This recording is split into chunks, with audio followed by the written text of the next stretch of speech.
My name is David Storey of the Bryant Team over at Expo Community Realty, here to go over 5 tips for first-time home buyers. Ask questions, especially to your lender. You want to know the process that you're going through. Act quickly with your decision making.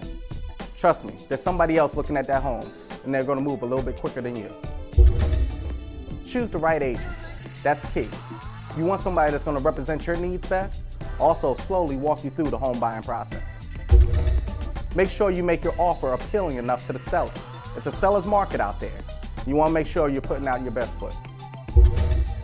Think about the resale market. Did you know that the average first-time home buyer only stays in that first home for about 4 years? So you can't only think about now, you got to think about the future. So if you want to learn more, come join me and the Bryant Team Saturday, June 9th at WHUR's Achieve and Protect Your Dream Housing Expo and Home Show. See you there.